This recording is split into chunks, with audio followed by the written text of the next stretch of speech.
પ્રધાનમંત્રી નરેન્દ્ર મોદી 2 દિવસીય બ્રિટન પ્રવાસ અંતર્ગત લંડન પહોંચતા ઉમળકાભેર થયું સ્વાગત. પ્રધાનમંત્રીએ કહ્યું, આ યાત્રાથી વધશે દ્વિપક્ષીય આર્થિક ભાગીદારી. આજે બ્રિટનના પીએમ સાથે કરશે મુલાકાત. મુક્ત વેપાર સમજૂતી પર હસ્તાક્ષર થવાની શક્યતા.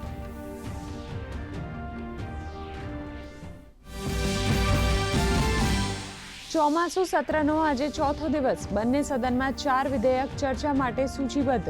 બિહાર એસઆઈઆર મુદ્દે પણ આજે સંસદમાં વિપક્ષ હોબાળો કરે તેવા એંધાણ. સતત 3 દિવસથી અવરોધાય છે ગૃહની કામગીરી.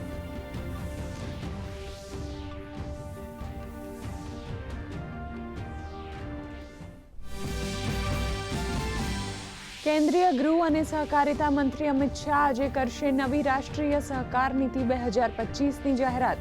નવી નીતિથી વિકસિત ભારતના લક્ષ્યને મળશે વેગ. બહોળા પ્રમાણમાં ઊભા થશે રોજગારીના અવસર.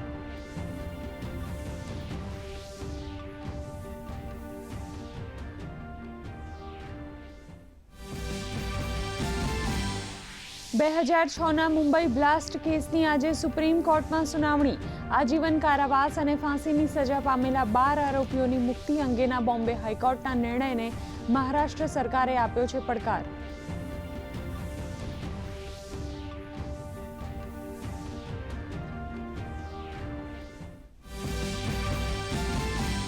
મુખ્યમંત્રી ભૂપેન્દ્ર પટેલ આજે બનાસકાંઠાની મુલાકાતે. સરહદી સુઈ ગામથી આપશે આરોગ્ય, શિક્ષણ, પરિવહન સહિતના બહુવિધ વિકાસ કાર્યોની ભેટ.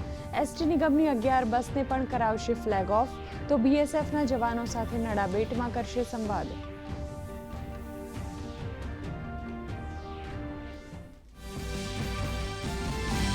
સુરતમાંથી ઝડપાયો નકલી નોટોનો જથ્થો. ગુજરાત એટીએસે ઉધના રેલવે સ્ટેશન ખાતેથી કરી એક ઇસમની ધરપકડ. પશ્ચિમ બંગાળથી આવતા શખ્સ પાસે કુલ રૂપિયા 1,59,500ની નકલી ચલણી નોટો ઝડપાઈ. કોર્ટે આપ્યા 1 દિવસના રિમાન્ડ. છેલ્લા 24 કલાકમાં રાજ્યમાં 91 તાલુકામાં વરસાદ. સૌથી વધુ વલસાડના ધરમપુરમાં 2.13 ઇંચ, પારડી સહિત 6 તાલુકામાં 1.25 ઇંચ જેટલો વરસાદ. આજે દક્ષિણ ગુજરાત અને સૌરાષ્ટ્રમાં ભારે વરસાદની આગાહી.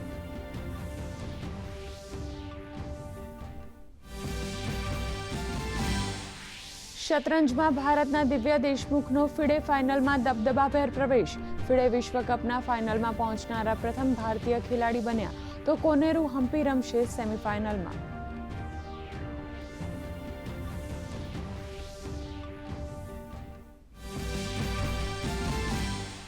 માન્ચેસ્ટરમાં ભારત અને ઇંગ્લેન્ડ વચ્ચે ચોથી ટેસ્ટ મેચનો બીજો દિવસ. પ્રથમ દિવસે ભારતના 4 વિકેટના નુકસાને 264 રન.